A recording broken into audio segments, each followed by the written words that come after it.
종주국의 자부심을 자극했고 종주국의 열정도 지지적 감탄이 있었지만 사실 직접적인 경제적 수익은 모두 미국 기업이 이제 독점하고 있다. 물론 이제 간접적인 영향은 분명히 있었겠죠. 여기 나온 목욕탕신이나 기타 여러 가지 음식 이런 걸 보고 간접적으로 경제적인 영향, 긍정적인 영향이 있었지만 직접적으로는 이런 상황이라는 말씀을 좀 드리고요.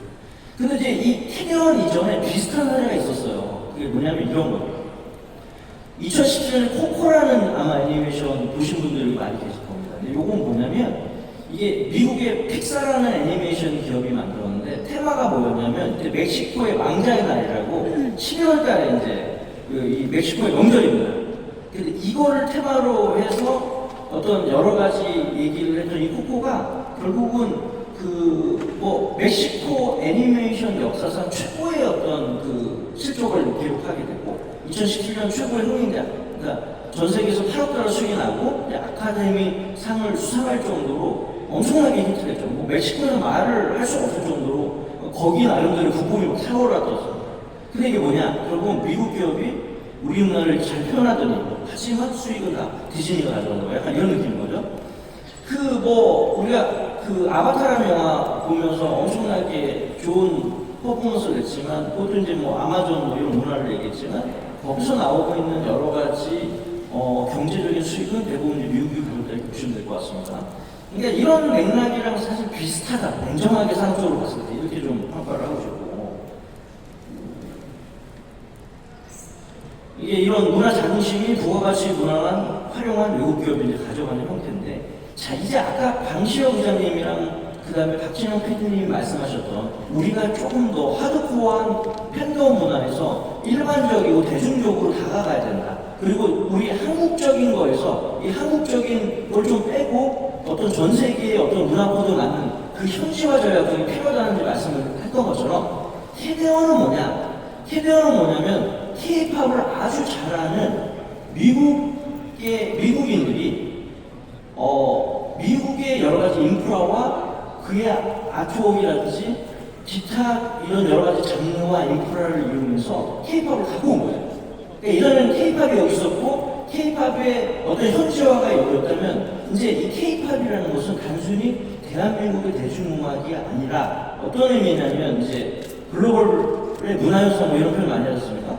그러니까 넷플릭스에서도 이런 캐리언이 히트했던 이유가 뭐냐면 팬덤만 봐서는 1억 명 이상 시청이 안 되는 거거든요. 근데 이제 거기서 나오는 음원공이나 이런 걸 봤을 때 미국에 있는 아버지도 잘 모르겠는데 우리 딸이 그러더라. 이 정도의 어떤 문화적인 공감을 내가 전 세계에 있기 때문에 이런 결과가 나왔다고 좀 보는 거죠. 그러니까 이 얘기가 뭐냐면 이제 국내 간 기획사 간 아티스트 IP의 경쟁에서 이제는 한국하고 글로벌 기업이 K-팝이라는 포맷을 갖고 경쟁을 하겠다. 이렇게 볼 수 있다는 겁니다. 아시겠지만 키대현의 감독이 맥이 강이라는 분이고 이분이 원래 H.O.T나 이런 1세대 아이돌의 광팬이었다 이런 거죠. 근데 이분이 뭐냐면 드림웍스에서 이제 근무를 하는 거죠. 그러니까 분명히 K-팝 아이돌 문화에 대해서 한국인으로서 완벽하게 이해를 했고 또 미국에서 최고의 애니메이션 회사를 다니는 것과 이 두 개가 믹스가 돼서 간 거죠. 그러니까 K-팝을 흉내낸 그 자국의 콘텐츠들은 많이 있었어요. 이게 좀 어색했죠. 왜냐하면 K-팝을 완벽하게 이해했던 게 아니기 때문에. 그렇기 때문에 이런 비슷한 예는 전 세계적으로 일어나고 있어요. 여러분 아시는지 모르지만 최근에 일본 J-팝의 여자 아이돌이 있습니다. 하나라고 있어요. 하나. 이 친구들이 굉장히 인기가 많아요.